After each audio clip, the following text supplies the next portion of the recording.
Nah, yang mana kita akan coba kaji satu persatu. Kasus A misalnya cocok digunakan pengujian hipotesis dengan rumus yang mana.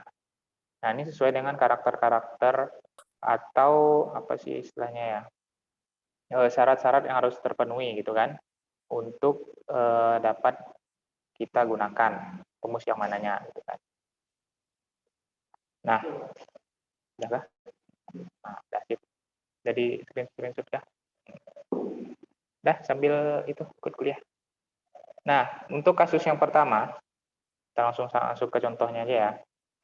Kita uji, lakukan pengujian hipotesis tentang rata-rata populasi. Jadi ini dalam satu populasi. Nah, sebelumnya saya ingin apa ya, tegaskan lagi bahwa jangan sampai salah. Nanti akan ada dua setidaknya yang kita bahas ya, 3. Pertama tentang rata-rata populasi, kedua proporsi populasi, yang ketiga rata-rata dua populasi. Nah, jadi jangan sampai salah. Ya. Nah, sebelumnya saya tanyakan dulu, biar nggak ini ya, saya jelasin panjang lebar tapi kalian nggak paham. Nah, ini dua populasi. Kalau saya sebut populasi, kira-kira kalian paham nggak populasi itu apa?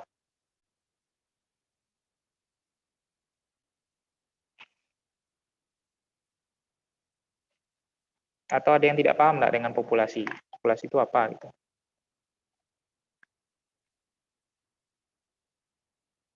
Populasi itu penyebaran. Gimana? Penyebaran. Penyebaran.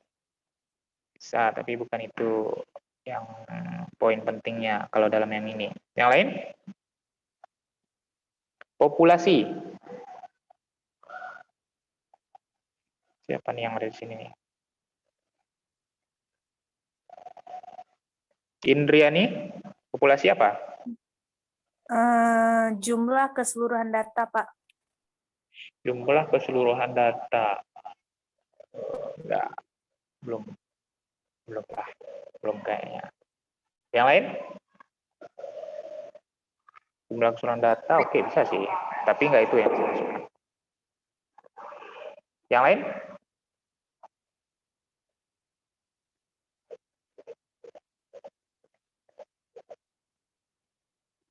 Sekumpulan data yang mempunyai karakteristik.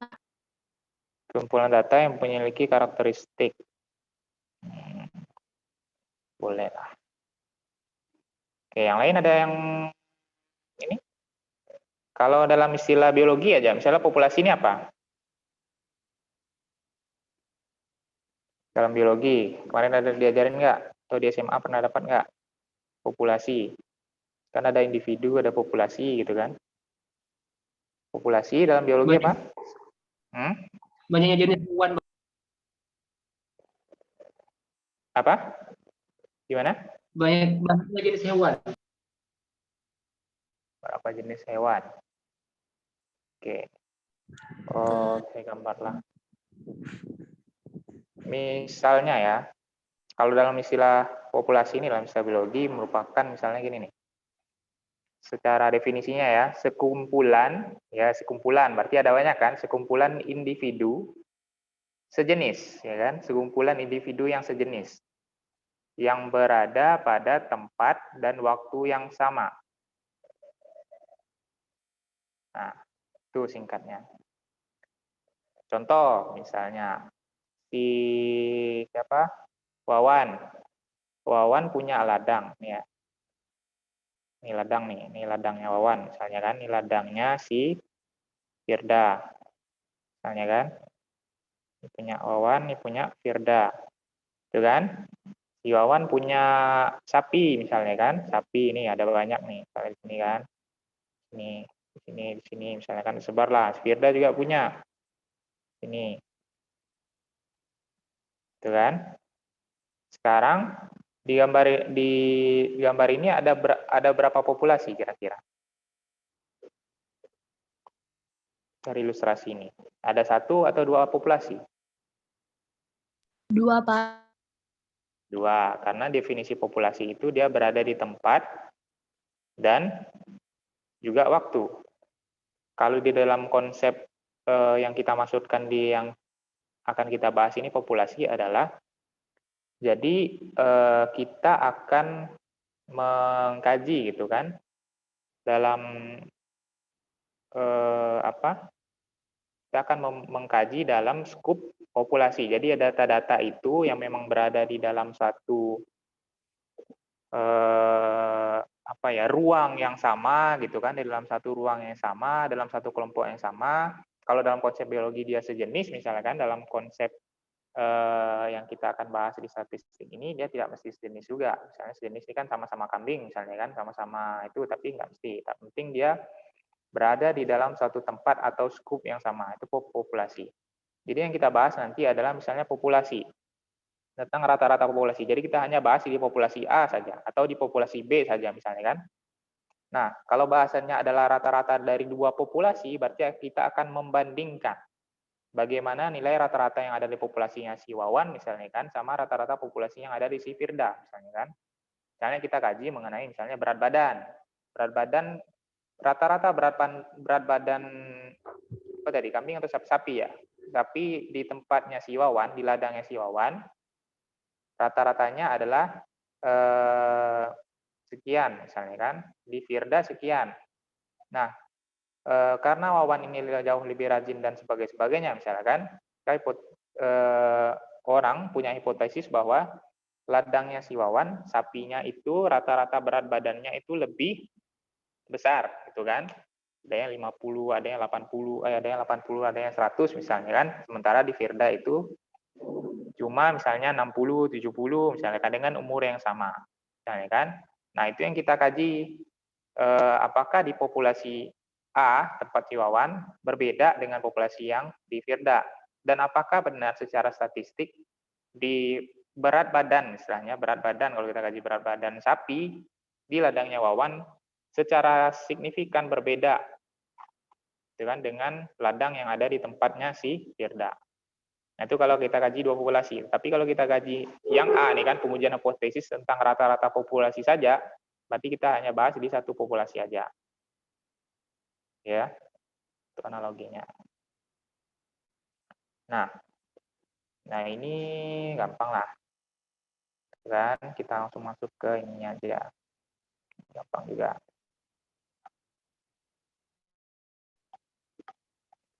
Saya ingatkan dulu yang inilah ya. Nah, yang inilah. Grafik ini, jadi dasarnya. Kita akan kaji di sini dengan rumus yang tadi, apakah dia searah atau dua arah. Dua arah ini maksudnya, misal contoh yang enaknya ya, di mana ya? Yang kemarin udah saya contohkan kan? Dia bisa jadi lebih besar nilainya atau bisa jadi lebih kecil nilainya. Jadi daerah kritisnya itu akan dua. Kan? Dia berbeda, tinggal berbedanya itu lebih besar atau lebih kecil gitu kan. Nah, yang poin B misalnya yang tadi, seperti contoh tadi, apakah di populasi yang di ladangnya si Wawan gitu kan, lebih besar, gitu kan, lebih besar dibandingkan dengan di tempatnya si Firda. Nah, itu berarti yang kita ceknya satu arah aja. Apakah dia benar lebih besar, apakah tidak? Atau sebaliknya, apakah di tempatnya si ladangnya si Wawan itu lebih kecil sapinya daripada tempatnya si Firda misalnya kan? Nah, itu hipotetesnya juga satu arah, tapi ini arahnya adalah ke minus, sebelahnya kan ke lebih kecil, yang satunya ke plusnya, atau yang ke lebih besarnya istilahnya. Nah, itu yang kita uji. Nanti jika hasilnya adalah melewati titik kritis, ya kan? Melewati titik kritis ini secara statistik ya, baik itu ini dua yang di sini, ke di titik kritis yang ini, maka kita akan dapat simpulkan bahwa nanti dia dapat dikatakan secara statistik signifikan berbeda atau signifikan lebih rata-rata mempunyai rata-rata populasi lebih, nilai parameter populasi lebih tinggi daripada si populasi yang lainnya misalnya gitu. Itu ada namanya daerah penerimaan. Kalau misal dia masih masuk di daerah penerimaan di sini nilainya itu kan di daerah sini, maka dia tidak dapat dikatakan berbeda. istilahnya. Walaupun secara ininya berbeda, misalnya kan si Wawan tadi rata-rata 80, 100 misalnya kan. Nah, si punya Firda misalnya 70, 80, 75 misalkan, dia berbeda. Kecenderungannya kan si Firda lebih, di tempat ladangnya si Firda lebih kecil kan. Tetapi saat kita tes misalnya kan, dengan rata-rata berat sapinya tadi, dia masih dalam masuk daerah penerimaan, maka kita tidak dapat katakan bahwa dia berbeda secara statistik. Dia masih terhitung sama. Ya, tidak berbeda secara signifikan. Nah, karena nanti adanya taraf signifikansi. Kita katakan bahwa dia secara signifikan berbeda, jika ada kalimat itu berarti bahwa benar-benar berbeda istilahnya. Secara statistik. Dan itu dapat dihitung. Ya, tapi kalau tidak dapat dikatakan signifikan. Mungkin berbeda tapi tidak dapat dikatakan signifikan.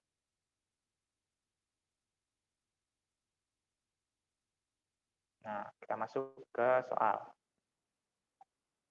Untuk soal pertama, untuk satu populasi aja. Nah, nih, seorang peneliti ingin mengetahui keberhasilan produksi suatu varietas padi.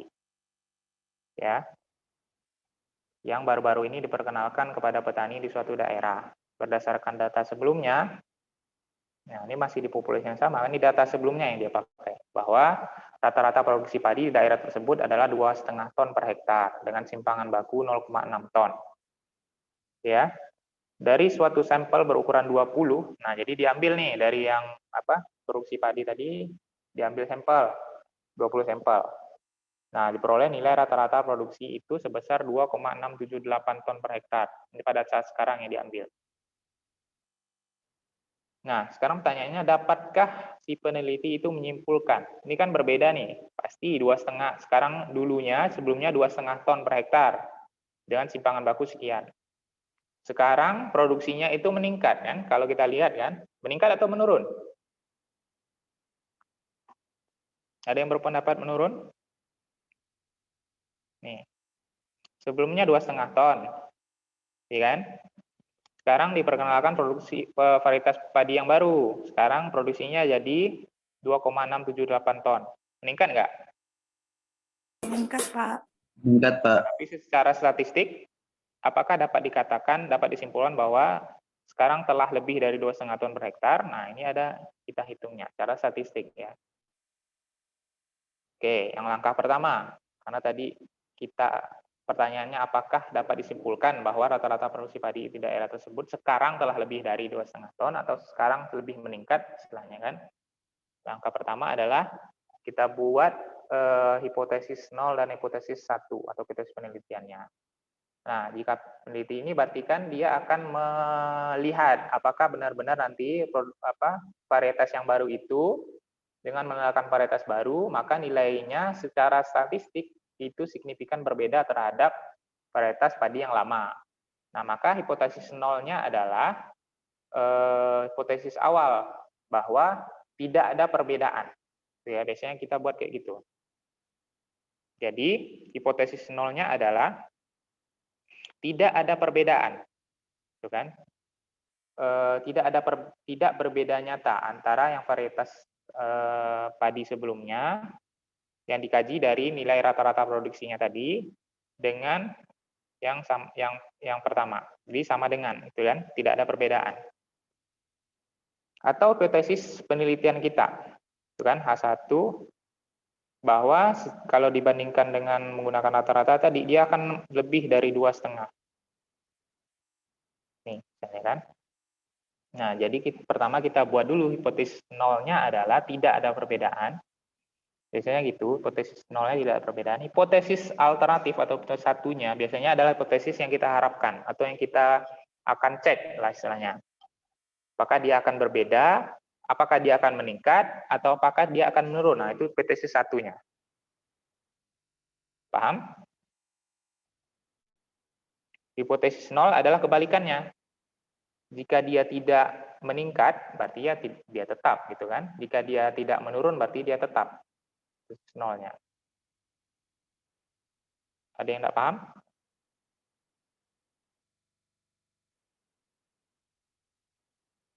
Paham, Mas? Paham enggak? Paham, Pak.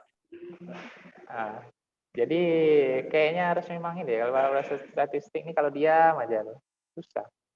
Karena Askar ini di depan saya ini dia nggak paham nih kayaknya.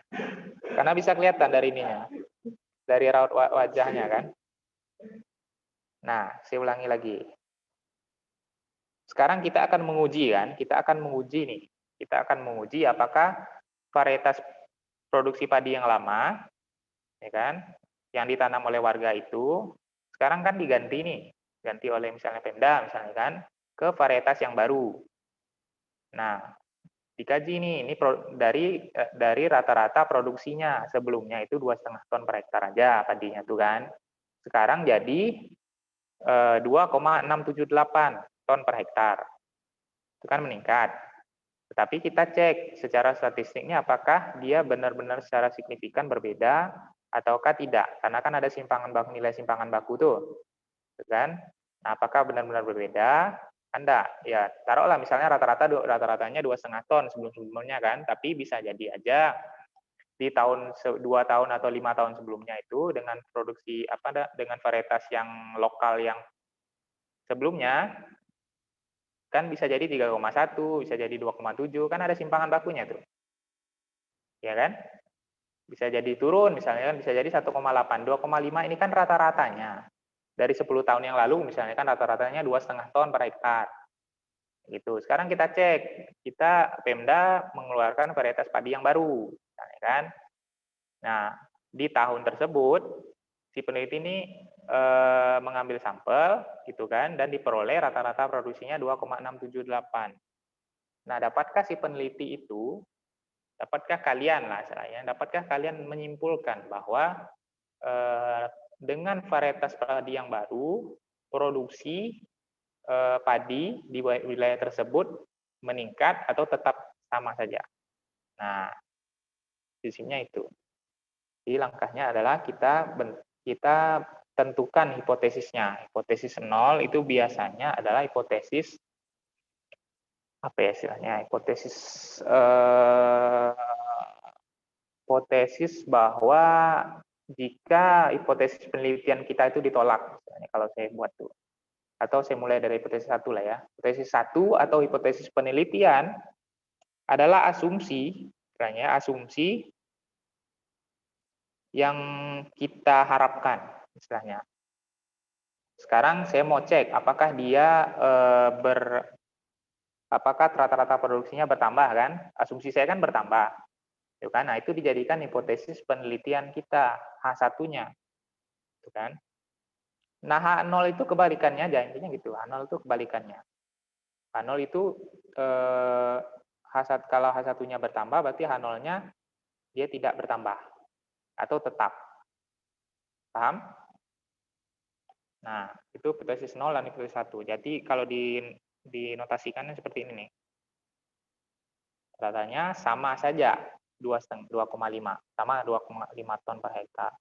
Yang kedua adalah dia akan lebih dari 2,5 ton per hektar.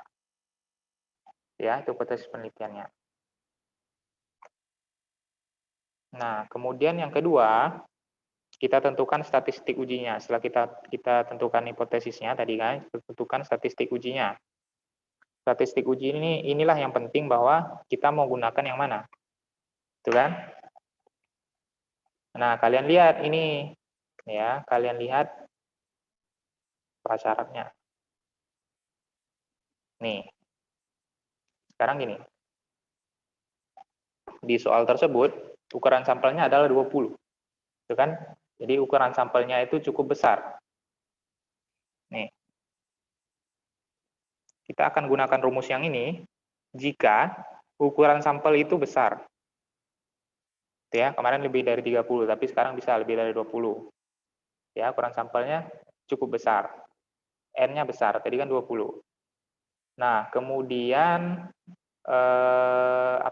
simpangan bakunya diketahui. Nih. Simpangan baku. Ini apa? Simbol simpangan baku. Atau varians. Variansnya diketahui. Ya. Nah, di soal, kalau kalian lihat tadi soalnya, sampelnya cukup besar. Ya kan? 20 sampel yang diambil. dan simpangan bakunya diketahui. Nih, simpangan bakunya diketahui. Gitu ya. Maka jika soalnya seperti ini, atau data yang kalian punya seperti ini, maka kalian gunakan rumus yang ini untuk menguji hipotesis tentang rata-rata dalam satu populasi. Ini dalam satu populasi ya. Tuh. Nah, maka gunakan rumus yang ini.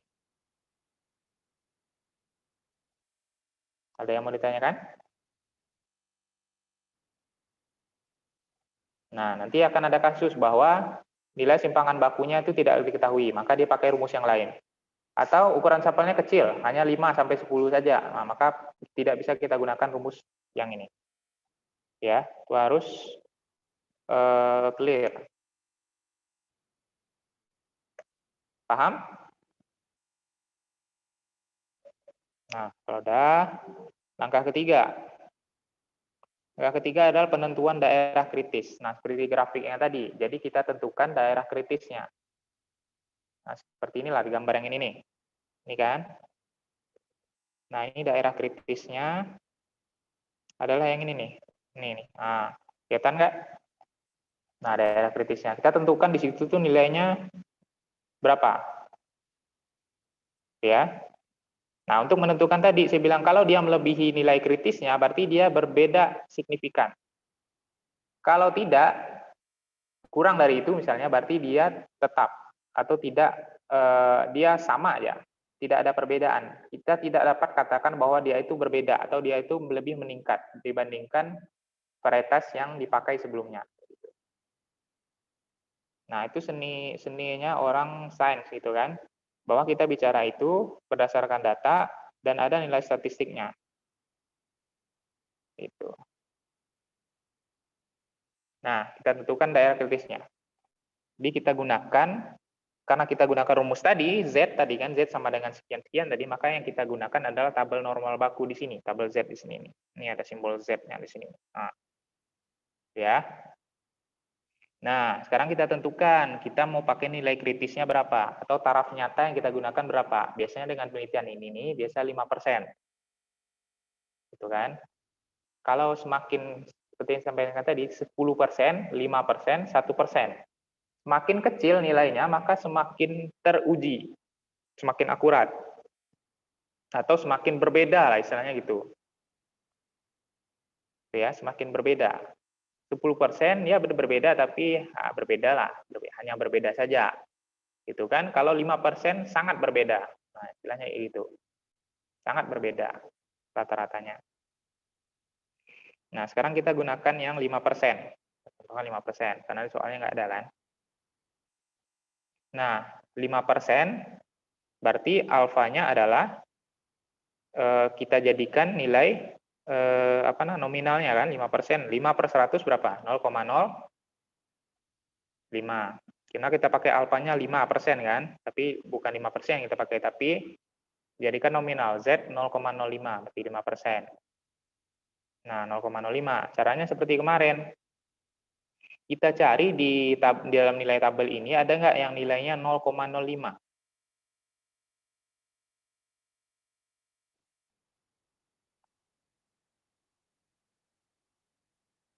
Ada nggak 0,05? Nih, seperti yang kemarin nih kan. Ini nggak ada, tetapi ada yang mendekati nih, dua ini nih. 0,05, 05, dan 0,495. Atau 0,05 plus minus, ya kan? 0,0005. Ngerti nggak ya kalian ya? Bahasa saya terlalu, kalau sulit dipahami kasih tahu ya. Paham nggak? Kita cari yang nilainya 0,05. Ya kan? Tetapi kan sekarang nggak ada yang persis dalam tabel kan, tapi ada yang mendekati 0,05, 05, dan 0,495. Hanya plus minus 0,0005. Ya kan? Paham nggak plus minus nih? Indri, paham nggak? Tidak, Pak. Nah, aduh. Ya, cara bahasa lebih sederhananya apalagi ya? Nah, kita cari nilai yang 0,05 ya kan. Di tabel nggak ada nih, kalian carilah, cek lah ada nggak yang 0,05. Kecuali yang di atas nih nggak masuk lah, yang di atas nih bukan. Kita cari yang di dalam tabel. Yang ada adalah yang mendekati nilai 0,05. Ya kan? Sekarang dekat enggak 0,05 dengan nilai 0,05 dengan 0,0505? Kan cuma selisih berapa nih? 0,0005 aja kan? Selisihnya. Paham nggak, Sir? Nah, yang satunya kan cuma selisih kurang 0,0005 kan? Sekarang kalian tambahin lah di kalkulator 0,0495 ditambah 0,0005. 0,00005. Hasilnya kan jadinya 0,05 pasti. Kan hanya plus minus sama dia plus minusnya 0,0005. Jadi dua ini yang kita ambil. Kemarin udah jelasin panjang lebar sama si Yanto kan paham kemarin tuh. Nah, karena nggak ada yang persis, jadi kita ambil dua nilai ini. Ya. Nah, cara membacanya adalah seperti kemarin. Kita tarik ke horizontal ke kiri, berapa nilainya, dan tarik vertikal ke atas. Karena di sini adalah dua, ya kan? Dua yang diambil, yang nilainya mendekati gitu kan, dan jaraknya kurang lebih sama, selisihnya adalah sama-sama plus minus 0,0005, ya kan? Maka yang kita ambil adalah dua nilai ini, 1,6 di sini, dan 0,004 dan 0,05. Jadi hasilnya adalah 1,645.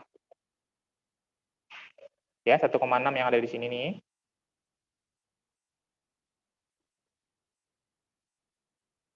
Ini 1,6. Dan yang di angka yang di tabel di atas ini 0,04 dan 0,05. Jadi 1,645.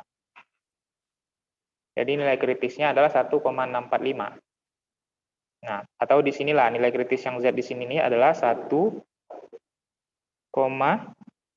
warnanya lah 1,645 gitu ya. Jika lebih dari 1,645 maka kita akan terima hipotesis satu kita. Hipotesis satu kita tadi bahwa menyatakan bahwa nilai rata-rata produksi dari varietas yang baru adalah lebih tinggi signifikan dibandingkan nilai rata-rata produksi varietas lama. Paham? Paham, Pak. Jika kurang dari 1,645 maka yang kita terima adalah hipotesis 0 yang menyatakan bahwa tidak ada perbedaan yang signifikan antara penggunaan varietas padi yang lama dengan varietas padi yang baru dari sisi produksi. Ya.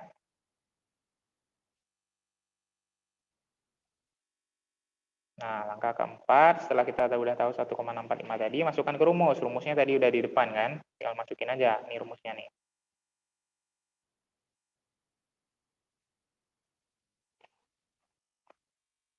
Nah, ini adalah simbol rata-rata. X-nya berarti kan, X yang sekarang berarti 2,678. Dan rata-rata yang sekarang, rata-rata varietas padi produksi, varietas padi yang baru. Ingat, 2,678. Ini, yang ini nih. Ya kan, yang lama kan ini nih. Nah, ya, masukin aja. Jadi rata-rata yang baru dikurangi rata-rata yang lama. Kan? Dibagi nilai simpangan baku yang ini. 0,6 tadi kan. Simpangan baku populasinya adalah 0,6. Dibagi lagi akar dari jumlah sampel. Tadi jumlah sampel disebutkan adalah 20. Nah, ini tinggal dihitung, mau pakai kalkulator silahkan. Hasilnya adalah 1,327. Nah, itu ya, 1,327. Sementara nilai kritis tadi adalah 1,645. Kan berarti kurang dari 1,645, benar nggak? Atau 1,3 dengan 1,6 mana lebih kecil?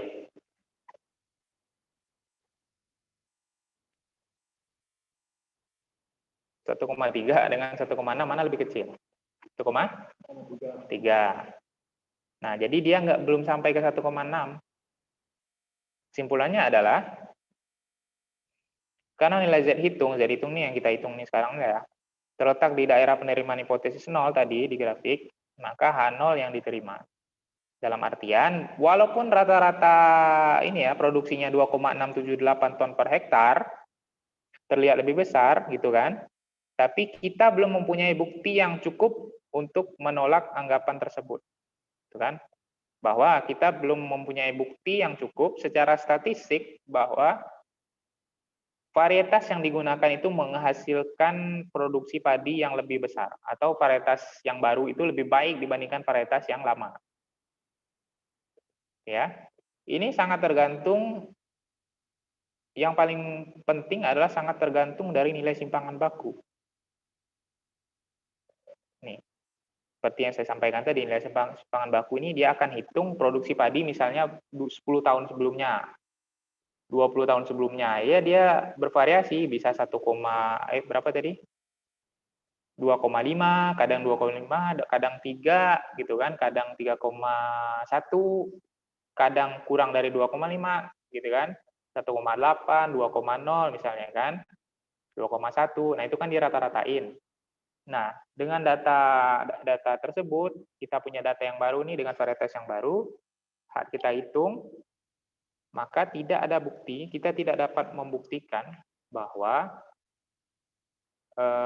varietas yang baru akan menghasilkan produksi padi yang lebih baik dibandingkan varietas yang lama. Kan? Walaupun kalau kalian lihat sendirilah, 2,67 pasti lebih besar daripada 2,5 kan? Tapi kalau dihitung secara statistik itu tidak tidak cukup bukti secara statistik, dia tetap sama. Tidak ada perbedaan yang signifikan. Bisa dipahami?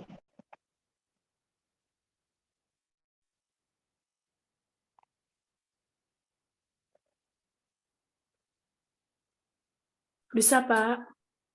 Oke. Apa tuh? Apa katanya? Ambil HP.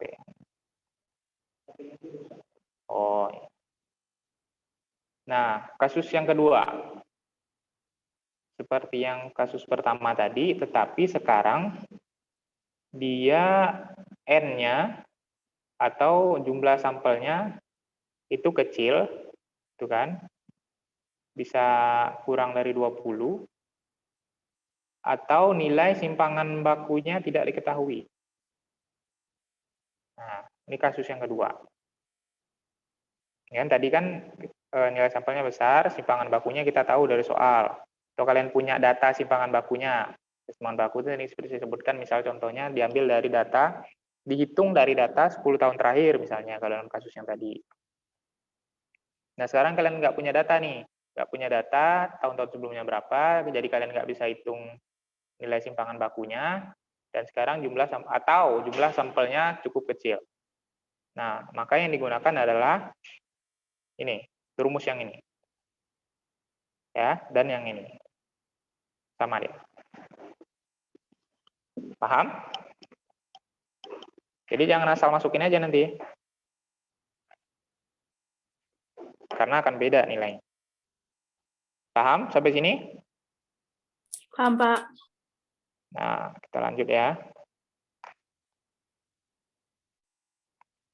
Ini gampang lah. Nah, sekarang ujilah yang tadi. Uji yang tadi, jika seandainya varians populasinya tidak diketahui. Sama yang tadi. Itu ya, ini yang lain lah tambahan nih. Kita bisa gunakan aplikasi. Dari aplikasi, misalnya kan, didapat ke bawah simpangan baku sampelnya adalah 0,609. Ya. Simpangan baku. Varians. Nah, jadi di soal simpangan bakunya diketahui, tetapi varians populasinya tidak diketahui. Ya, saya ulangi lagi. Varians populasi di soal tidak diketahui. Itu kan? Nah, yang diketahui hanya nilai simpangan bakunya. Dikoreksi. Ya. Varians populasi diketahui, tetapi simpangan tidak diketahui, tetapi simpangan bakunya diketahui. Nah, oke.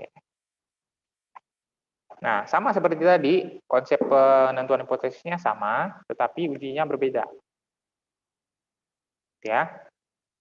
Nah, sekarang kita ambil taraf nyatanya sama, 5% tadi kan, berarti nilai alfanya 0,05.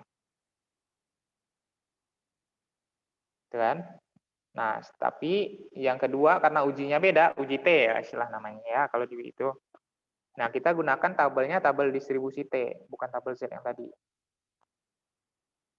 Nah, tabel distribusi T ini agak beda membacanya, udah saya sebutkan kemarin. Maka dia berdasarkan nilai T-nya nih. Nilai T itu didapat dari nilai sampel, nilai N kan, nilai N-nya 20 tadi kan, dikurangi 1. 1 ini memang konstanta, kurang 1 aja. Misalnya jumlah sampelnya 20, berarti dia nilai T-nya 19. Kalau jumlah sampelnya 15, berarti nilai T-nya adalah 14, nah, dan seterusnya. Nah, kalau di tabel T ini agak gampang. Jadi kita cari derajat bebasnya nih kan. Derajat bebasnya adalah 19 nih. Kan? Kita carilah yang urutan ke-19 mana yang ini kan. Nah, sekarang taraf nyatanya kita tentukan adalah 0,05 yang ini. Nah, 0,05 yang mana nih? Yang ini kan. Ini. Nah, yang mana dia? Berarti 1,7291 yang ini. Ya kan? Nah, kalau tabel Z kita cari di nilai tengahnya dulu, baru kita tarik ke kiri dan ke atas. Tapi kalau ini kita cari nilai yang ada tabel yang ada di sebelah kiri dulu, sama yang di sebelah atasnya, baru kita tarik, baru kita dapat nilainya. Itu bedanya. Nilainya adalah 1,7291.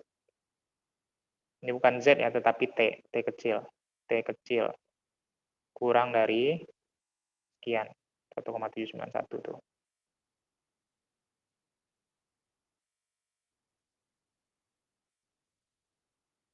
Paham?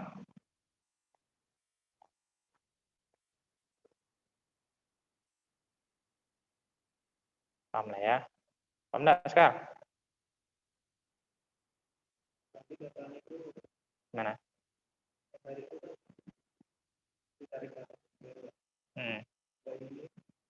Kalau ini kan berarti kita tentukan ininya dulu, derajat bebasnya. Untuk baca tabel T ini ya, kita tentukan derajat bebas. Derajat bebas ini rumusnya adalah N dikurang 1. N itu jumlah sampel. Karena jumlah sampelnya 20 kan, berarti 20 dikurang 1. Derajat bebasnya adalah 19. Nah, lingkari dulu lah biar enak. 19 nih, yang ini nih. 19 kan. Nah, sekarang kita tentukan taraf nyatanya. Atau nilai signifikansinya nih kan. Kan di soal nggak ada, tapi kita tentukan aja 5% kah, 10% kah, biasanya di antara itu dia. 10%, 5%, 1%. Karena kita pakai 5%, berarti nilai taraf nyatanya adalah 0,05. Ya kan? Nah, di atas ini kan ada nih nilai T apa taraf signifikansinya alfanya kan. 0,05 kan yang ini nih. Nah, itu kan. Nah, tinggal ditarik aja ke bawah. Ini tarik ke kanan. Berapa nilainya tuh? Yang ketemu 1,7291 yang ini kan. Berarti nilainya adalah jika lebih dari T, ini T lebih dari 1,7291, maka hipotesis 1 atau hipotesis penelitian kita itu diterima. Jika kurang, maka hipotesis 0 yang diterima. Kan? Paham? Nah, ini tinggal masukkan rumusnya aja. Nah, dapat nilai 1,307. Ya. Masukin rumusnya di tadi kan nilai rata-rata yang varietas yang baru kurang nilai rata-rata varietas yang lama per nilai simpangan bakunya, kan, bagi akar jumlah sampel. Dapatnya 1,307. Nah, sementara tadi nilai apa? Nilai T tabel istilahnya tuh. Nilai T tabelnya adalah T yang kita dapat di tabel itu adalah 1,7291. Berarti masih lebih kecil kan? Lebih kecil kan? Nah, jadi dia masih masuk dalam daerah penerimaan A0. Dalam artian bahwa nih. Jadi sini nih kan. Nih daerah kritisnya 1,729. Nah, dia masih di sini nih. Kurang dari itu kan, masih di sini dia. Ini misalnya kan 1,3 kan. Dimasuk daerah penerimaan. Nah, jadi hipotesis satunya ditolak, hipotesis nolnya yang diterima. Kecuali kalau dia udah masuk ke dalam yang diarsir nih, bagian diarsir, berarti kan udah nilainya lebih dari 1,7 masuk di sini misalnya kan. Nah, itu hipotesis penelitiannya diterima. Atau apa sih istilahnya tuh ya? Simpulannya gitu kan, simpulannya bahwa karena nilai T hitung terletak di daerah penerimaan hipotesis 0 tadi, maka H0 yang diterima. Dengan demikian, untuk kasus ini pun kesimpulan yang kita peroleh itu sama dengan sebelumnya. Di rata-rata sampel tadi, atau kita dapat simpulkan bahwa varietas yang baru, itu kan, memiliki rata-rata produksi itu sama, bisa dikatakan gitu, sama dengan varietas yang sebelumnya, varietas yang lama.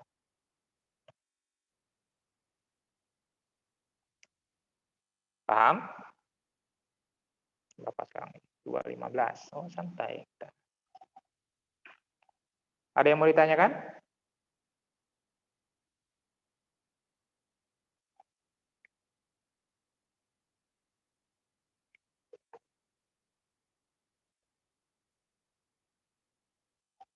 Nah, lanjut ya. Sekarang kita masuk ke bagian kedua, adalah pengujian hipotesis tentang proporsi. Proporsi kemarin udah saya jelasin. Nanti di soal kelihatan kok, ini proporsi atau enggak. Ini sama juga. Bang, rumusnya ini 2 nih. Sama yang di bawah 1. Ya. Nah, soalnya seperti ini nih. Dari soal kelihatan bahwa ini memang proporsi, ya kan? Berdasarkan pengalamannya, ini contoh soalnya ya. Seorang penangkar benih telah mengetahui bahwa persentase hidup benih lobster. Nah, kita bicara benih lobster sekarang nih. Nah, persentase saat kita budidayakan benih lobster itu adalah 38%. Ya kan? Ini berdasarkan pengalaman sebelumnya. Sekarang si petani atau petambak lah istilahnya kan, petambak lobster itu mencoba meningkatkan persentase tersebut. Nah, dia gunakanlah beberapa treatment. Bisa banyak treatmentnya itu. Nah, itu tergantung kalau mau kalian penelitian itu. Misalnya kalian mau nambahin ekstrak apa sebagai pakannya, atau menambahkan vitamin apa sebagai pakan tambahannya, misalnya kan, atau gunakan misalnya sebelumnya kita membudidayakannya itu di kolam 5x5 misalnya kan, dengan air yang 5x5, sekarang kalian coba di 8x8 lebih lebar misalnya kan, dengan jumlah benih yang sama 50-50 misalnya kan, satu lebih rapat-rapat, satunya lebih luas. Atau misalnya kalian gunakan yang satunya dengan airnya itu selalu mengalir, dengan DO-nya kalian cek, misalkan DO-nya nih sekian nilai dissolved oksigennya, yang satunya kalian perbaiki lagi. Nah, apakah ada perbedaan? Kalau dalam hal ini misalnya, apakah ada perbedaan persentase yang hidupnya? Nah, karena kita bicara persentase, dan persentase itu otomatis adalah proporsi, ya kan? Nah, maka yang kita gunakan adalah pengujian hipotesis untuk data proporsi. Nah, singkatnya si petambak tadi gunakan preparative treatment yang dia pakai. Setelah perlakuan ternyata didapati dari 100 yang hidup, dari 100 yang dia yang dia ternak istilahnya, apa ya istilahnya ya, yang dia pelihara istilahnya kan, dia budidayakan, maka hanya 45 yang hidup. Ya. Kalau 38% berarti gimana? Dari 100 yang mati berapa?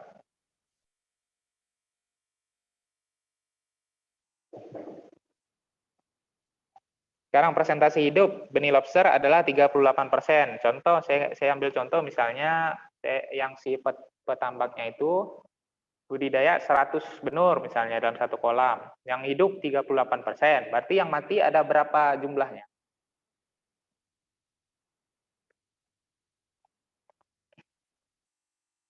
Yang mati berapa? 38%. Berapa? Yang hidup lah, hidup berapa? Kalau 38%, persentase hidupnya dari 100.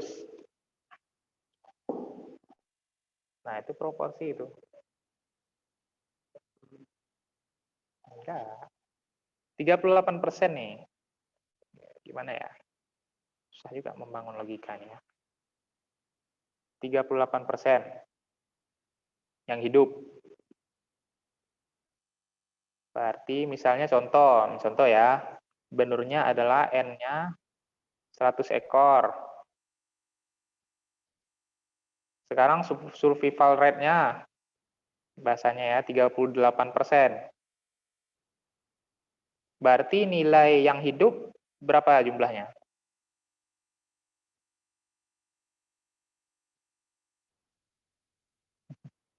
Logika aja 38 enggak gimana ya? Contoh lain. Nah, contoh lain. Mahasiswa IKL kita ada berapa? Contoh ada 10 lah biar enak ya. Ada 10 misalnya kan. Yang ikut ujian statistik 10 orang. Nah, saya kasih pengumuman nih, hanya 50% yang lulus. Misalnya, hanya 50% yang lulus ujian statistik. Berapa orang tuh? Berarti. Nah, 5 orang, kan gampang kan? Nah, sekarang saya tanya, saya sebutkan lagi, yang lulus hanya 40% dari 10 orang. Berarti yang lulus ada berapa orang? 40% yang lulus. Hah? 2 orang, Pak. Hah? 2 orang?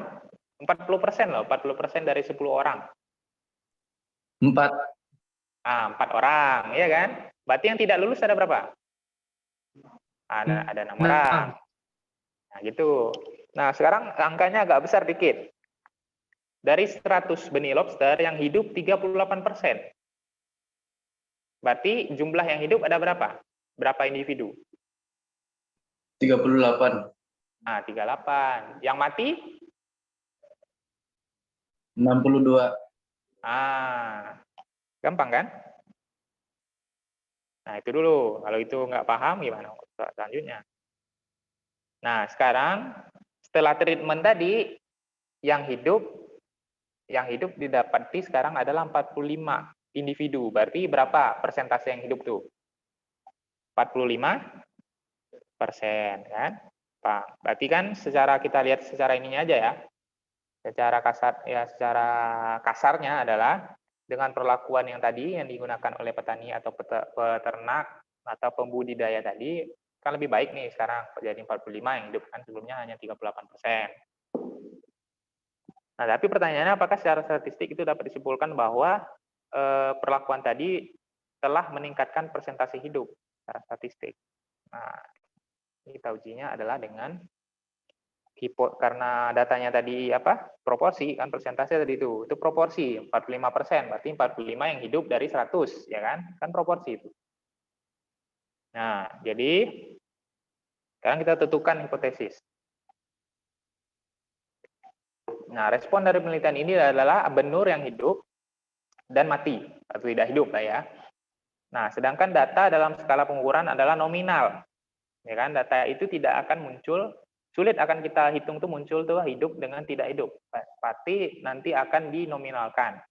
Misalnya hidup adalah skornya 1, yang tidak skornya 0. Biasanya gitu.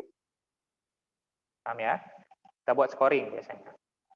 Karena hitungnya pakai kalkulator, hitungnya nggak mungkin hidup dikurang tidak hidup, kan nggak ada di kalkulator tuh. Nah, jadi kita simpulkan 1 untuk hidup, 0 untuk tidak hidup. Nah, proporsi P adalah parameter menjadi perhatian kita. Dalam persoalan di atas, kita ingin mengetahui apakah treatment tersebut dapat meningkatkan presentasi hidup benur lobster. Oleh karena itu, hipotesis yang kita uji adalah sebagai berikut. Nah, hipotesis nolnya adalah tidak ada. Biasanya gitu ya. Gampangnya gini aja lah. Hipotesis nol itu, kalau misal kalian mau mengkajiannya adalah ada nggak perbedaan, gitu kan? Ada nggak pertambahan, ada nggak pengurangan, berarti hipotesis nolnya itu adalah tidak ada pertambahan, gitu kan, tidak ada pengurangan, nah itu tidak ada perbedaan. Nah itu hipotesis nolnya. Hipotesis 1 yang menjadi ini kita kan, menjadi apa sih istilahnya, acuan penelitian kita, atau menjadi hipotesis penelitian kita, dugaan penelitian kita bahwa dengan treatment yang kita berikan, atau dengan treatment yang si pembudidaya berikan, maka nilainya akan berbeda secara signifikan. Nilainya berbeda secara signifikan. Ya, atau berpengaruh signifikan. Nah, itu hipotesis 1 atau hipotesis alternatif atau hipotesis penelitian. Paham? Nah, setelah kita tentukan, maka statistik uji yang kita gunakan. Tadi sudah dijelaskan. Statistik uji yang kita gunakan adalah yang proporsi uji hipotesis dengan data proporsi. Ya. Nah, jadi yang kita gunakan adalah nih rumus yang tadi dengan uji Z. Nah, karena di soal tadi nggak ada taraf nyatanya, biasanya sih bebas sebenarnya. Kalian gunakan, tapi kalian sebutkan. Kalian gunakan taraf nyata yang mana? 5% kah, 10% kah, 1%. Tapi biasanya yang digunakan adalah 5%. Atau nilai alfanya adalah 0,05. Ya, ini sama seperti tadi, saya nggak jelasin lagi karena nilai alfanya sama 0,05 kan. Nah, maka cari di dalam tabel ini yang mendekati nilai itu, dan kalian tarik ke atas, vertikal ke atas dan ke kirinya. Dan sama kayak tadi dia. Z alfa yang Z 0,05, maka nilainya adalah 1,645. Gampang aja. Kalau kalian mau ngingatnya juga bisa. Misalnya, soalnya pakai tabel Z gitu kan, nilai alfanya 0,05, pasti nilai apa Z tabelnya adalah 1,645. Bang. Ya. Nah, jadi jika nilai yang kita akan cek nanti nilainya lebih dari 1,645, maka dapat dikatakan dia berbeda nyata. Bukan berbeda nyata istilahnya, maka dapat dikatakan dia berbeda signifikan. Ya. Jadi istilahnya survival rate atau angka kelulusan hidupnya itu lebih baik daripada sebelumnya, sebelum dikasih treatment secara statistik. Nilainya berbeda. Nah, jika masih kurang dari itu, kurang dari 1,645 atau sama 1,645, ini kan kurang dari sama dengan. Berarti hipotesisnya adalah dia tidak ada perbedaan atau sama saja dengan pemberian treatment pun secara angka statistiknya dengan taraf 5% sama. Tapi akan berbeda misalnya kalian gunakan tarafnya 10%. Itu kan? Tarafnya 10% berarti nilai contoh ya, nilai angkanya berarti bakal 0,1 ya, 0,1 yang paling dekat.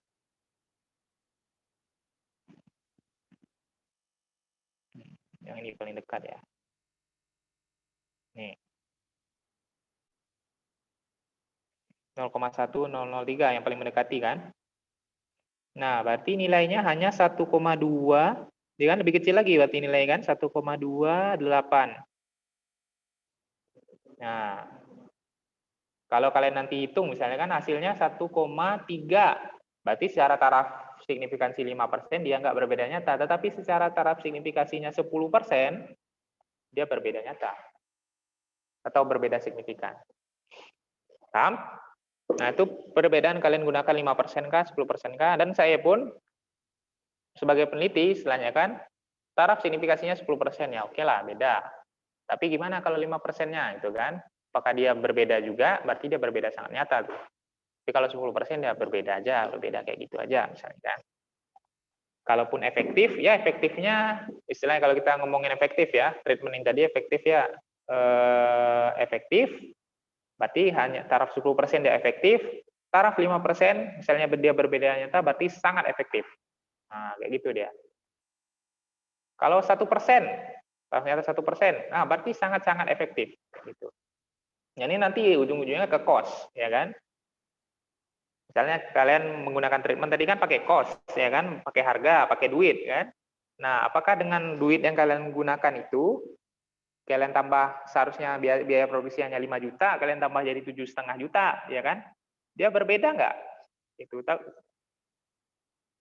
sekali setelah kalian hitung, dia berbeda nyata, gitu kan? Berbeda nyata dengan taraf 5%. Nah, berarti itu kan keuntungan bisa kita tarik cost-nya juga. Dengan nambah itu, dengan nambah cost tadi, dengan jumlah hidup jadi jauh lebih banyak, keuntungannya jauh lebih besar. Nah, gitu. Dulunya seperti itu. Gitu ya. Nah,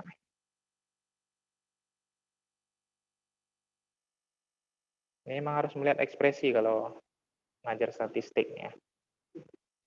Nah, kemudian ini gampang aja seperti tadi saya sebutkan. Nah, ini proporsi yang terakhir berapa kan? 45% ya, atau 0,45 dikurangi proporsi awal. Berapa? Ya kan? Nah, ini P0 ini proporsi yang 0, proporsi awal. Kalau ada 0 biasanya awal. P0 berarti proporsi awal. Gitu kan? Atau X0 berarti rata-rata yang di awal berapa. Gitu kan? Nah, masukin aja rumusnya dapat nilai 1,44. Gitu kan? Sementara nilai apa tadi? Nilai kritisnya adalah 1,645. Nah, ini pas nih kasusnya nih 1,645. Ini taraf nyata taraf signifikansinya alfanya 5, 0,05. Ya kan? Tapi 1,44 ini sudah lebih dari berapa tadi? 1,28 ya. Dengan taraf signifikansi 10%. Ya kan? 1, jelek ya tulisannya ya. Kelihatan nggak? Kebaca nggak ya? 1,28. Ya kan? Kan udah lebih besar nih, 1,44 nih. Ya kan?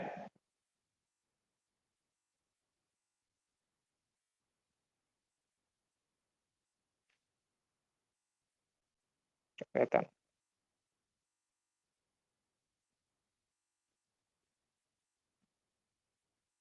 Lebih besar, 1,44 kan? Tidak, sudah melewati titik nilai kritisnya. Jadi kalau kita kaji 5% dengan taraf signifikansi 5%, dia tidak berbeda. Ya. Paham? Kalau kita pakai yang 10%, nah dia berbeda. Tahu istilahnya. Yang satunya berbeda, berarti apa? Satunya berbeda. Contohnya ini misalnya satunya terbukti meningkatkan persentase hidup. Kalau dalam taraf nyata 10%, ya kan? Terbukti dia lebih besar, karena tadi jadinya 38% jadi 45%. Terbukti dengan taraf signifikansi 10%, dia terbukti lebih baik. Nah, tapi tidak sampai ke 5%, istilahnya kan? Dia terbukti saja, tetapi tidak sangat terbukti, istilahnya kayak gitu. Paham? Paham ya? Nah, itu fungsi kita membuat grafik dan sebagainya supaya untuk notasi ke kesimpulannya. Nah, kalau kita gunakan taraf 5%, karena nilai Z hitung terletak di daerah penerimaan hipotesis 0, maka H0 ditolak. Nah, kita simpulkan selanjutnya tadi itu tidak terbukti cukup kuat untuk menyatakan bahwa proporsi populasinya telah lebih dari 38%. Nah, sekarang saya balik. dengan taraf signifikansinya 10% tadi kan, maka kesimpulannya akan beda. Ya, kesimpulannya karena nilai Z hitung terletak di daerah di daerah penolakan, terletak di daerah penolakan hipotesis 0, kan? Maka H0 itu ditolak. H0-nya ditolak dan H1 diterima. Nah, H1-nya tadi kan saya jelasin. Kita simpulkan bahwa dapat dikatakan bahwa treatment yang diberikan itu telah meningkatkan persentase hidupnya dengan taraf nyata tadi disebutkan 10%. Tuh. Paham?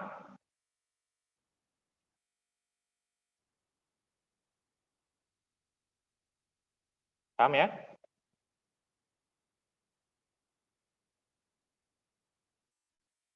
Paham nggak? Harus pakai buku deh nih ya, pakai buku. Paham nggak? Buku dicatat, terus dipahami. Dan harus kita lihat juga. Nah, lanjut. Satu lagi nih kalau nggak salah.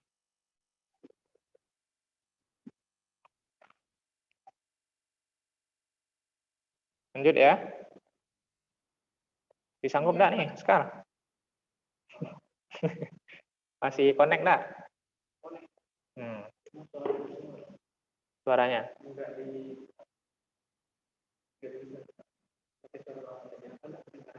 Oh iya.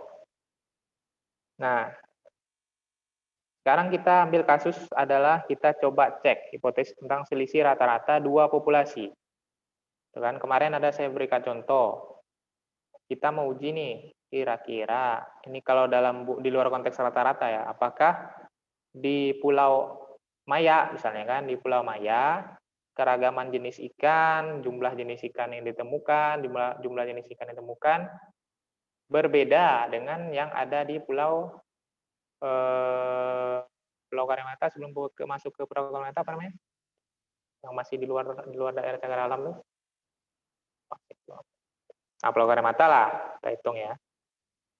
Nah, Pulau Karimata, apakah berbeda ikan yang ditemukan dari segi keragamannya, dari segi jumlahnya gitu kan, dengan yang ada di Pulau Maya misalnya kan? Nah, itu kan berada di dua populasi yang berbeda. Satunya di populasinya di Pulau Maya, satunya populasi di Pulau Karimata. Itu kan, ini dua populasi yang beda. Dan kita mau cek apakah itu berbeda dari dua populasi itu.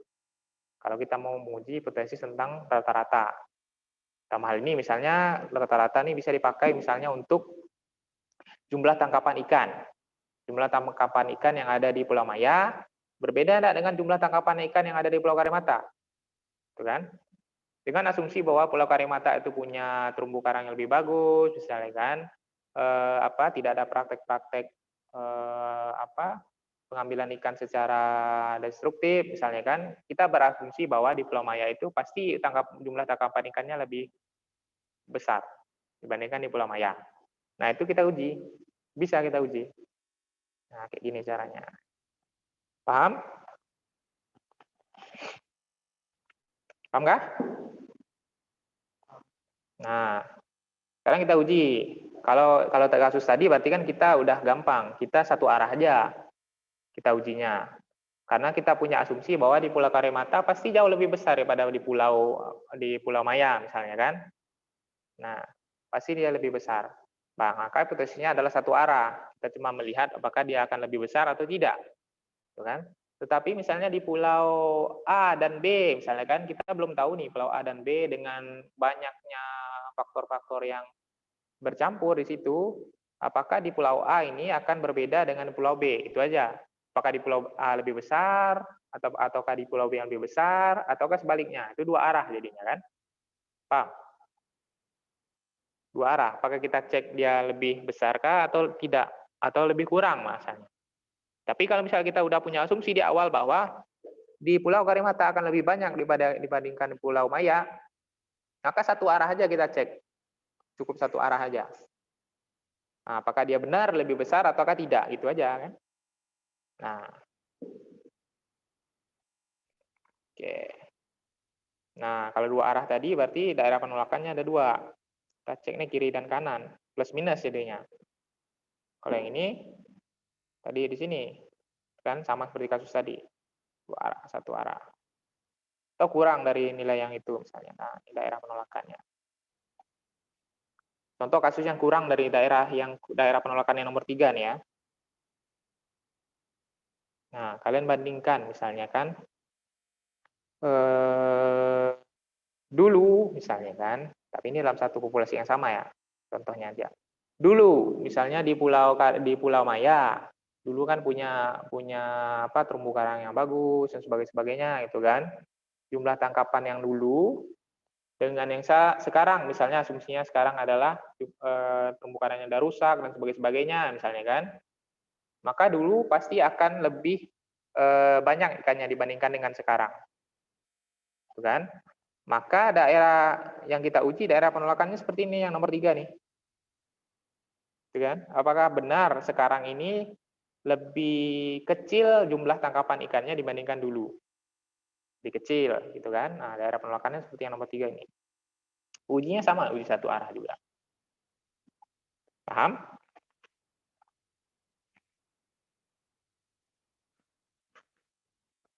Nah, lanjut. Nah, jika kasus yang seperti itu, maka ujinya rumus yang digunakan seperti ini. Nah, tapi yang harus kalian lihat dulu pertama, nilai variansnya diketahui atau tidak. Nah, di soal atau kalian punya data nilai variansnya enggak, atau kalian bisa ngitung nilai variansnya atau tidak. Nah, gitu. Atau jumlahnya lebih enggak? Jumlahnya dalam jumlah besar enggak? Dalam hal ini misalnya lebih dari 30. Ya. Nah, jika nilai varians kalian tahu di soal atau kalian punya datanya dan jumlah sampel yang kalian ambil itu lebih dari 30, maka statistik uji yang digunakan adalah yang ini. Ya, nih. Atau yang ini. Ini kalau nilai varians yang diketahui, atau yang ini kalau hanya nilai simpangan bakunya aja yang diketahui. Ya, sorry, sama-sama nilai variansnya yang diketahui ya untuk untuk yang ini. Kalian tahu nilai variansnya atau jumlah atau kedua sampel populasi berjumlah lebih dari 30. Berarti bisa, intinya berjumlah lebih dari 30 aja bisa kalian pakai rumus yang ini. Walaupun diketahui nilai variansnya atau tidak. Gitu ya. Nah, ini soal. Untuk meningkatkan pertumbuhan berat badan ayam, ini sekarang ayam ya. Atau yang lain lah kalau dalam contoh kasus kelautan yang lain, misalnya ikan misalnya kan. Tampang ikan juga kalian gunakan pakan apa? Pakan tambahan apa gitu kan. Nah, sehingga dalam 45 hari populasi berat badannya bertambah. Ya, itu posisi yang ini nih. Nah, dicek apakah di apa? Nah, ini. Populasi yang A gitu kan dengan tambahan pakan tadi atau di kandang yang A lah, kandang A, kandang A. Ini kandang A. Ini kandang B. Yang satunya kalian beri treatment khusus kan? Atau kalian tambah pakannya lebih. Ini dapat pakan tambahan gitu kan. Nah, ini biasa aja, pakannya sama aja misalnya kan. Apakah yang di A nilai berat badannya, rata-rata berat badannya itu akan lebih tinggi dibandingkan yang di B. Nah, itu diuji. Nah, dengan nilai dengan nilai variansnya diketahui. Kan? Dan jumlah populasinya berapa ini? 100 ekor. Ini kan? Nah, maka gunakan rumus yang tadi. Paham? Nah, hipotesisnya sama seperti tadi, saya nggak jelasin. Intinya jika dia lebih besar, berarti kan hipotesis satunya, hipotesis penelitiannya diterima. Kan? Dan jika tidak, maka hipotesis nol yang diterima. Nah, kita hitung nilai taraf nyatanya dengan tabel Z tadi, dapat 1,645. Kan? Masukin ke rumus, nih. Berarti sekarang mainnya adalah X1 dan X2. So, tadi kan X dengan X0, kan? Ini kan karena kita bermain di dua populasi yang berbeda, maka rata-ratanya. Nih, lihat di soalnya. Nanti cek aja di soalnya ya. Kan? Nah, tinggal masukin aja nilai-nilainya. Ini berapa rata-rata X1 kurang rata-rata X2 dikurangi rata-rata berat ayam dapat pakan tambahan. Ya, dapat tambahan 100. Oh, ini sampelnya berbeda-beda lagi kan. Ini jumlah sampelnya beda nih, ada yang 100, ada yang 130. Nah, itu disesuaikan juga masukkan ke soalnya nanti. Nanti ada berarti yang N1-nya 100, N1-nya 130. Ya. Itu disesuaikan. Dan dapatnya nanti hasilnya adalah 5,622. Ya. Nah, karena taraf nilai kritisnya 1,645, sementara Z hitungnya 5,622 lebih besar kan dibandingkan yang Z tabelnya, maka dapat disimpulkan bahwa nih, hipotesis nolnya ditolak. Artinya, ayam pedaging yang mendapat tambahan tepung ikan dalam pakannya secara statistik lebih berat. Nah, itu dia.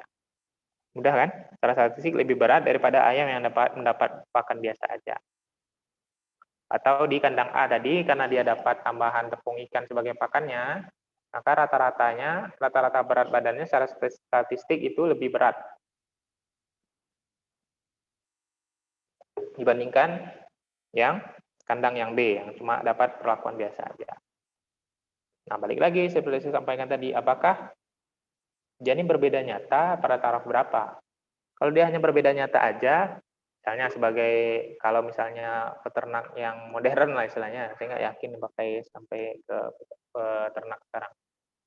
Kalau yang modern, di pabrik lah misalnya kan, nah dia hitung cost istilahnya. Apakah berbeda sangat nyata? Apakah sangat berbeda nyata gitu kan? Sehingga dia harus mengeluarkan kos lebih untuk memberikan pakan ayam tadi gitu kan, atau pakan ikan tadi misalnya kan. Apakah berbeda nyata kah dengan taraf berapa? Itu kan itu dihitung kosnya. Kalau hanya berbeda biasa aja, istilahnya berbeda dengan taraf 10% atau 10% aja misalnya kan, dia lebih baik dia nggak memberikan pakan tambahan karena itu kan akan menambah kos, kan? Tapi kalau dengan dia menambah pakan tambahan tadi dengan menambah kos, jumlah beratnya itu jauh lebih berat dan signifikan gitu kan. Misalnya rata-ratanya dari 6 kilo misalnya kan bisa jadi 10 kilo misalnya kan. Nah, tentu perusahaan tadi atau kita misalnya kan akan lebih mempertimbangkan memberikan tambahan pakan ikan tadi. Karena lebih menguntungkan, misalnya kan dijual tuh lebih banyak untungnya, gitu. Paham?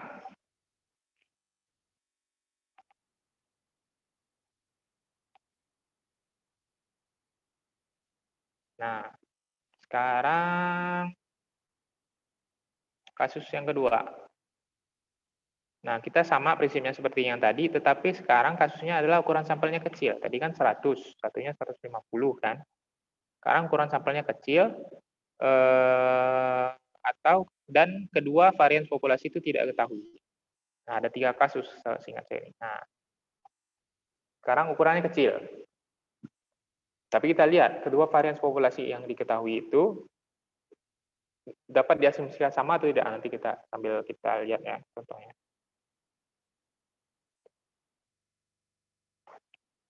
Maka kita pakai rumus yang ini. Ya. Ini. Nah, yang dimana SP2 ini rumusnya nih. Berarti panjang rumusnya. Ya. S pangkat 2P itu yang ini nih, sebelah kanan nih. Nih. Jadi rumusnya nggak hanya ini aja, tapi ada rumus yang ini nih. Karena S2P ini nih, jabaran rumusnya. Nah, kita sini berarti pakai tabel T, yang mana yang kita hitung adalah nilai V atau derajat bebasnya tadi, bawah nih. Ya.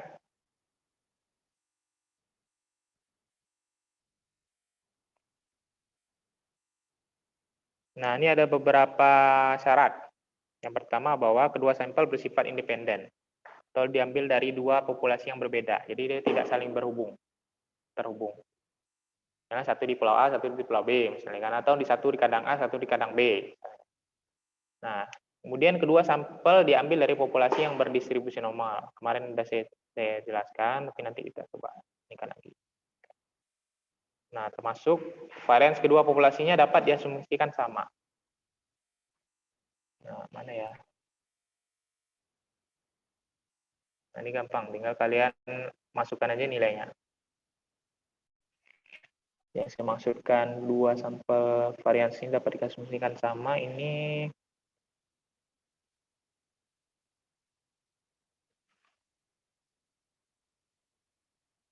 kita lihat di sini. Yang sama, yang tidak sama kita lihat. Nah, ini ya. Kita lihat yang tidak samanya biar lebih enak. Nah, kasus ketiga adalah ukuran sampelnya kecil, sama seperti kasus kedua tadi. Kedua varians populasinya tidak diketahui, sama seperti kasus kedua tadi. Tapi varians populasi yang kasus ketiga ini tidak dapat diasumsikan sama.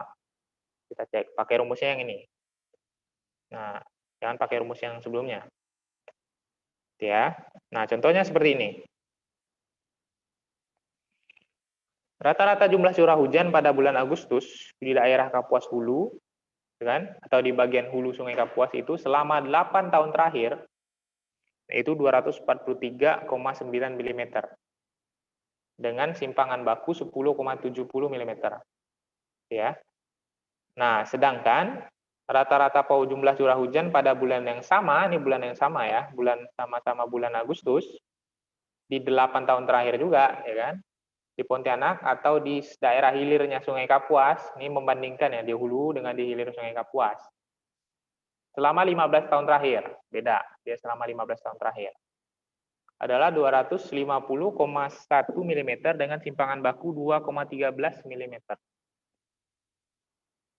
Nah, dapatkah kita simpulkan bahwa rata-rata jumlah curah hujan pada musim kemarau di bagian hulu dan hilir itu sama? Nah, itu ini. Nah, apa yang saya maksud dengan tadi ya, dengan apakah variansnya itu bakalan berbeda, apakah sama dapat diasumsikan sama, yang ini tidak dapat diasumsikan sama, bahwa kita cek aja nih nilai ininya ya. Kalian lihat nilai simpangan bakunya. Yang satu 10,7, satu 2,13.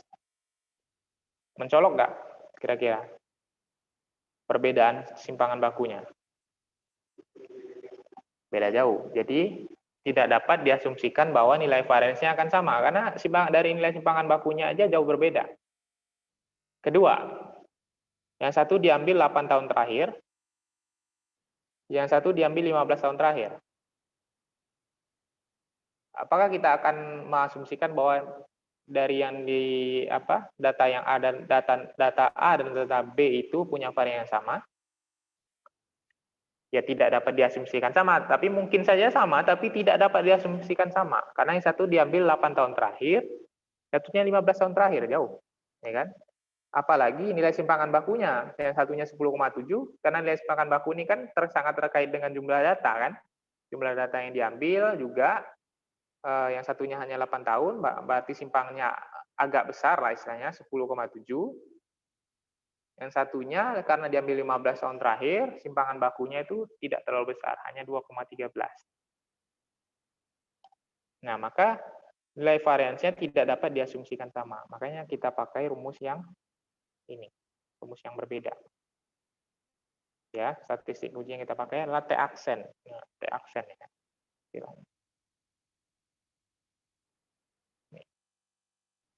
Ya. Paham? Itu dulu.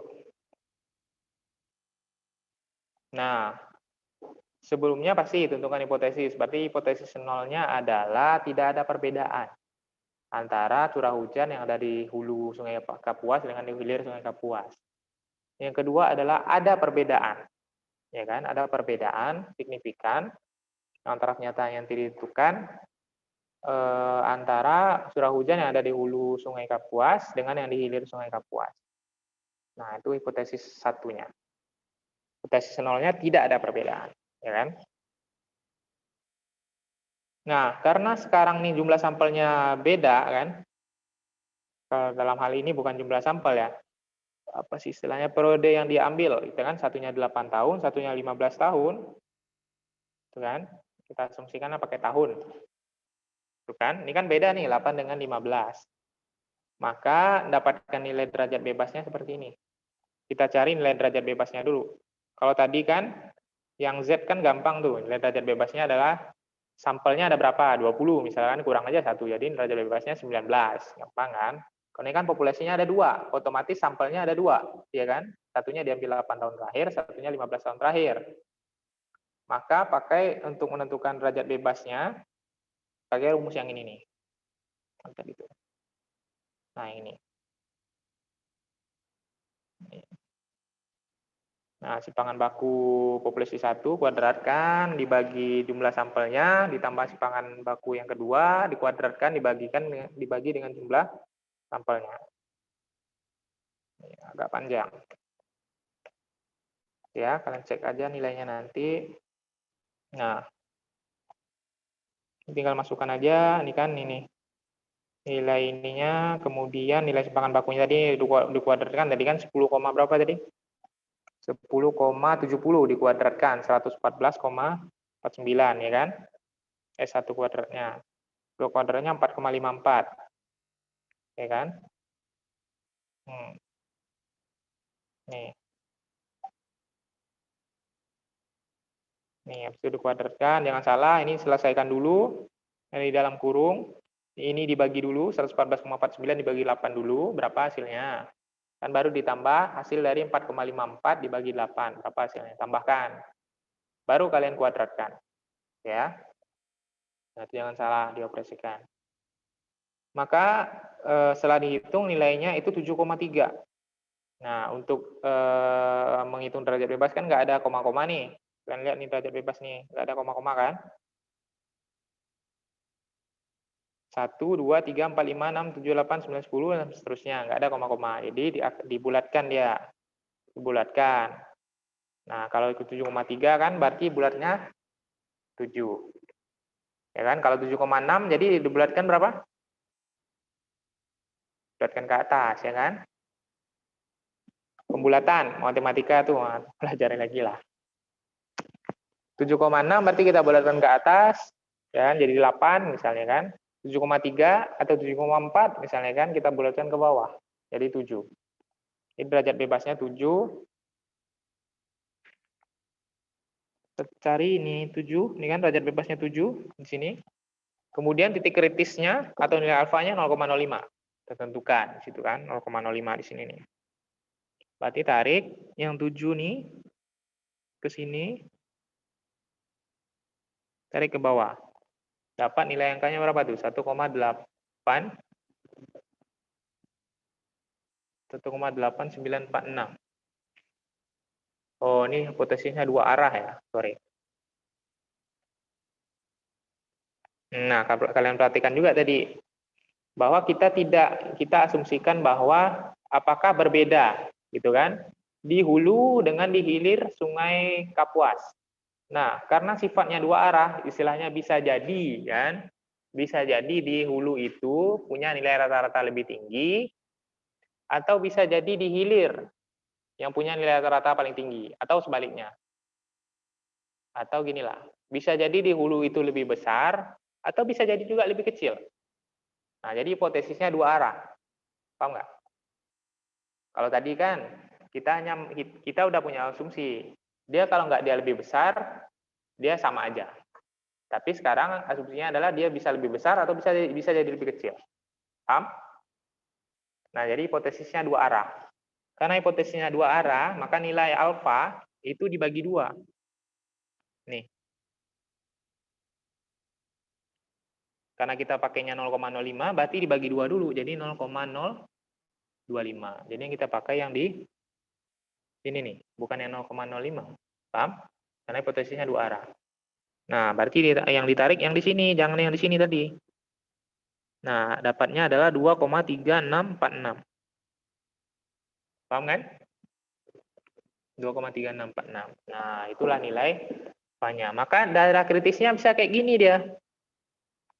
Dia bisa di antara ini. Kurang dari 2, atau lebih dari 2,3 ini, atau kurang dari ini, kurang dari ini, atau bisa lebih dari ini. Nah ya, paham nggak ya? Ada nggak tabelnya? Grafiknya. Berapa tadi? 2,3646. 2,36 lah ya. 2,36. Nah, sini nih. Karena kita hipotesisnya dua arah, maka di sini ya, pas di inilah ya, pas di yang merah itu ya. 2,36 ya. Ini yang di sini nih minus 2,36. Kalau kurang dia dari minus 2,36, berarti kan di sini dia nih. Ya enggak? Kurang dia. Misalnya minus 2,5. Nah, kalian harus paham juga. Minus 2,1 lebih besar atau lebih kecil daripada minus 2,3? Saya ngecek aja. Atau salah kan? Mana lebih besar? Minus 2,1 dengan minus 2,3.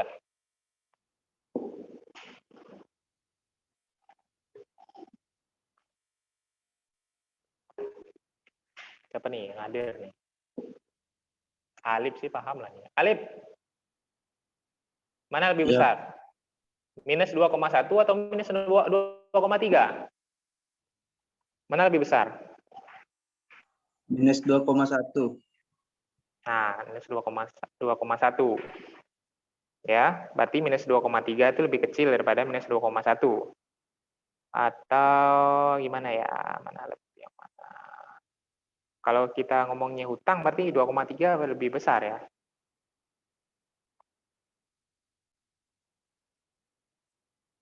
Konteksnya berarti gini, mana lebih ringan? Ya, konteksnya mana lebih ringan? Utang. Misalnya kalian punya utang 2,3, utang ini kan hitungannya minus kan? Kalian punya utang 2,3 dengan si Askar punya utang 2,3 juta. Si Ali punya utang 2,1 juta. Mana lebih ringan? Utangnya si Askar atau si Alif?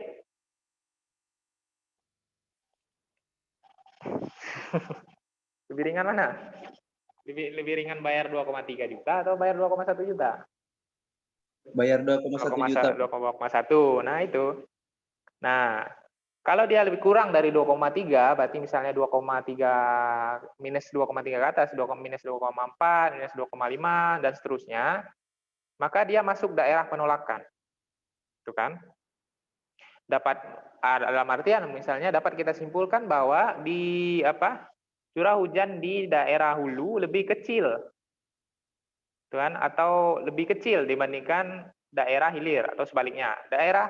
Curah hujan di daerah hilir Sungai Kapuas itu lebih kecil dibandingkan di daerah hulu Sungai Kapuas. Dengan taraf nyata sekian persen berbeda. Atau kalau nilainya lebih dari 2,36 tadi kan 2,56, 2,86 misalnya kan di sini di daerah sini misalnya kan.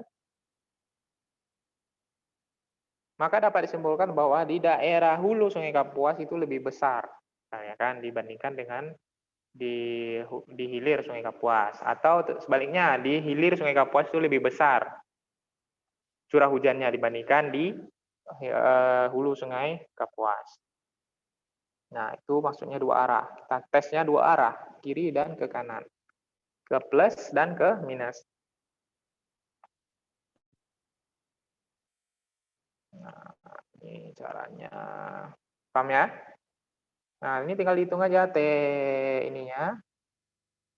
berapa masukan, ini X1, X2-nya, rata-rata di 1, berarti 1 tadi di hulu kan, kurang rata-rata yang kedua, dan seterusnya. Nilai simpangan baku 1, kuadratkan, kurang dibagi dengan nilai sampel, dan seterusnya. Nah, nilainya minus 1,6218. Ya kan? Sedangkan titik kritisnya adalah minus 2,3646. Masih lebih besar daripada itu. Atau masih di dalam daerah penerimaannya, gitu kan? Ini daerah penolakannya di sini. Di sini dia masih di daerah sini nih. Datanya di sini. Itulah istilahnya ya, di dalam daerah penerimaan. Maka kesimpulannya adalah yang kita terima adalah H0-nya, kan? Itu artinya kita tidak mempunyai bukti yang cukup untuk menyatakan bahwa rata-rata jumlah hujan bulan Agustus di kedua daerah tersebut adalah berbeda. Kita tidak dapat katakan secara statistik di hulu lebih besar curah hujannya dibandingkan di hilir, atau sebaliknya. Yang dapat kita tegaskan bahwa tidak ada perbedaan yang nyata, ya kan? Tidak ada bukti yang cukup untuk menyatakan bahwa rata-rata jumlah curah hujan di bulan Agustus di kedua daerah tersebut itu berbeda. Dalam artian ya sama aja, di bulan Agustus di hulu dan hilir tuh rata-rata curah hujan yang diterima oleh daerah tersebut tuh sama. Ya, atau dalam istilah kita sehari-hari itu ya beda-beda dikit. Istilahnya, secara statistik dia sama. Paham? Ada yang mau ditanyakan? Nah, teman selanjutnya kita bahas nih yang tadi saya sebut-sebut berbeda nyata, tidak berbeda nyata. Jadi analisis of variance. Yang kita analisis adalah variansinya. Tadi kan rata-rata kan, sekarang variansinya. Analisis of variance atau ANOVA. Ada yang mau ditanyakan?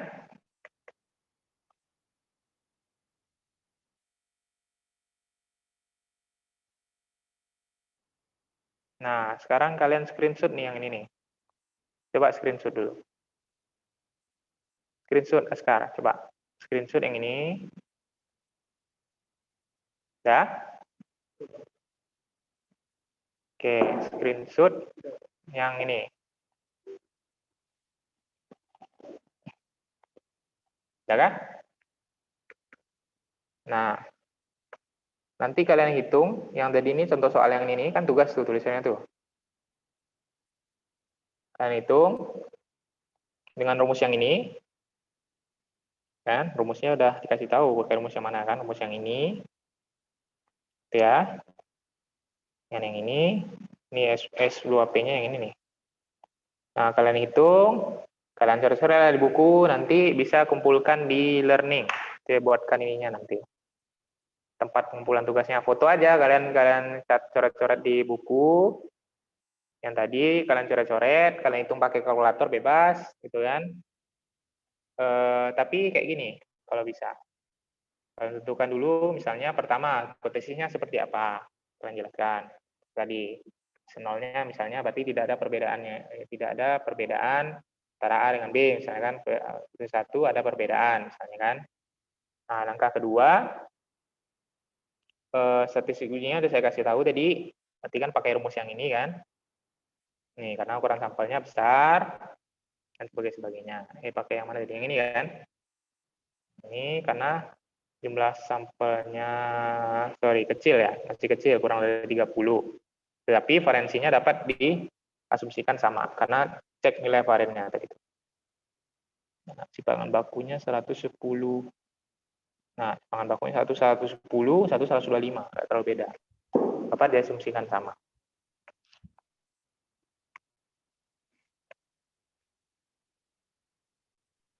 Paham? Nah, setelah di ini, kalian cari nilai langkah ketiga, sesuaikan dengan langkah-langkah tadi lah. Langkah ketiga, penentuan daerah kritis. Untuk alfa sekian, titik kritisnya, maka nilai tabelnya adalah sekian. Ada di praktikum. Ya. Oke. Nah, yang terakhir baru kalian hitung nilai statistik ujinya berapa. Dapat nilainya berapa, kemudian kesimpulannya seperti apa. Ya, nanti slide-nya saya kasihkan. Paham? Ada yang mau ditanyakan? Nah, paham nggak tugasnya? Paham, Jelas? Pak. Jelas, Pak. Nah, berarti saya bagi aja. Alif dengar? Dengar, Pak. Ari, dengar kah? Ari ini dia sambil kerja deh. Nanti lihat aja kalau nggak bisa ya. Alif, Ari, sama si Indriani. Sama Askar. Ya, Alif, Ari, Indriani, dan Askar. Cek dengan taraf nyatanya 1%. Ya kan? Tadi kan 5% tuh. Cek dengan taraf nyata 1%. Ya kan? Pasti nilai tabelnya akan berbeda tuh. Itu kalian cek tuh.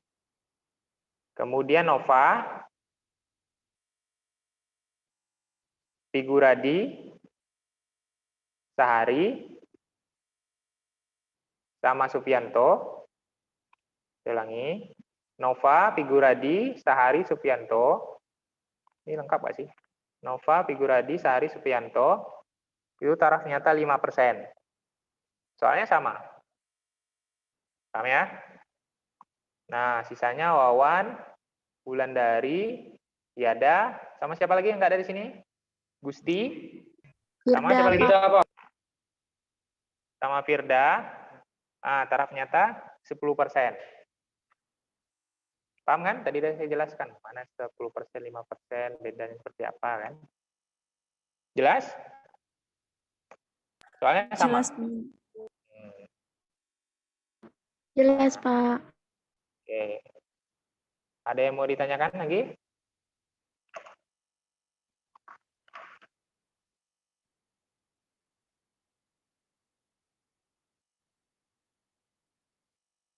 Oke, sudah absen semua. Tidak ada, tanyakan? Kalau tidak ada, saya cukupkan. Nanti ngumpulinnya berarti paling lama Rabu depan lah, sebelum Rabu depan. Hari Selasa nanti saya buat penanggalannya juga bisa. Nah, jika tidak ada, terima kasih atas perhatiannya. Semoga bisa dipahami. Dan harus diulang-ulang lagi. Nanti saya slide-nya saya kasih. Rekaman juga. Rekamannya juga.